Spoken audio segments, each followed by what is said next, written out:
Les relations hommes-femmes, sujet de préoccupation majeure pour la gestion des organisations, sont l'objet de toutes les attentions de la part des sociologues, des psychologues, des philosophes, placés sous l'influence de ce qu'il est convenu d'appeler la troisième vague féministe. Sur cette antenne, les sujets de l'émancipation des femmes par l'entrepreneuriat ou la réalité du plafond de verre dans l'accession aux responsabilités ont déjà été abordés. J'y ai moi-même évoqué le female gaze ou encore la quête de nouvelles masculinités susceptibles de se remettre en phase avec le processus historique de la libération des femmes.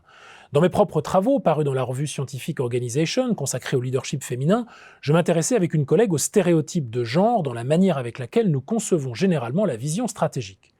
Mais force est de constater qu'aucun d'entre nous ici même ne s'est jamais intéressé à cette question à partir de l'évolution des systèmes familiaux, domaine propre à l'anthropologie. Or,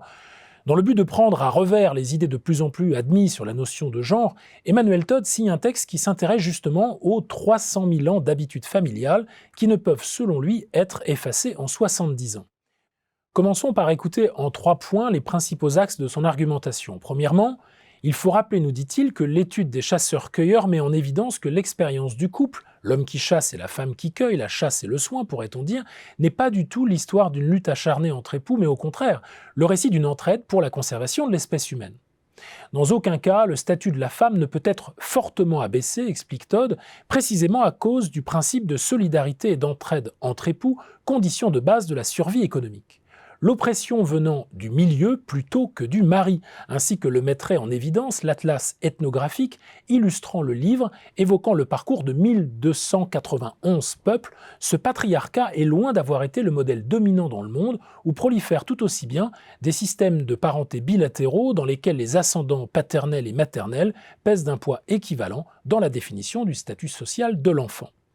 Placés sous la coupe du patriarcat, des systèmes aussi différents que ceux qui existent en Inde, en Chine ou en Europe, nous empêchent, indique l'auteur, de nous faire une idée juste de l'histoire de cette relation. Et si le patriarcat a si vite rendu les armes en Europe, c'est tout simplement parce qu'il n'a jamais vraiment existé, ainsi qu'il fait valoir page 19. La preuve en serait notamment le soin apporté par des pères et des mères, bien sûr, soucieux de l'éducation de leurs filles, mieux ajoute-t-il, de pères ne considérant pas l'éducation de leurs filles comme moins importante que celle de leurs fils. Si nous ne l'admettons pas, c'est peut-être que nous serions entrés dans une ère de matridominance idéologique. Et c'est là le deuxième point clé du raisonnement. Todd s'appuie sur le concept gramscien d'hégémonie pour avancer non sans un sens prononcé de la provocation que les domaines de la culture et du journalisme se seraient d'ores et déjà abonnés au pouvoir des femmes, de telle sorte que si la situation de dominance de nos sociétés résiste encore dans les 4% des familles possédant les plus hauts revenus, même en Suède, où ce sont encore des hommes qui occupent les postes clés dans les conseils d'administration, dans la petite bourgeoisie, en revanche, ce serait la matridominance qui l'emporterait, au point que ce sont les hommes qui, aujourd'hui, statistiquement, se marient au-dessus de leurs conditions éducatives. Dans un troisième temps de l'analyse, l'anthropologue explique que si un féminisme d'antagonisme existe bel et bien aujourd'hui, notamment dans le monde anglo-américain du fait de l'influence du paternalisme protestant, ce serait parce que les femmes se trouvent maintenant confrontées à des problèmes auparavant réservé au sexe dit fort. En gros, la gestion concomitante d'une vie personnelle et professionnelle. Il utilise le terme d'anomie douce, emprunté à Durkheim, pour expliquer l'anxiété féminine contemporaine par le fait que les femmes sont finalement soumises, dans les conditions du présent, aux mêmes frustrations que les hommes. Pour illustrer, il ajoute « Le reflux du tabagisme et de l'industrie a mis des hommes à l'abri et parfois au chômage, tandis que l'entrée des femmes dans une vie sociale indépendante les a exposées aux risques masculins classiques du tabagisme, de l'alcoolisme, des stupéfiants autres et des accidents de la route. »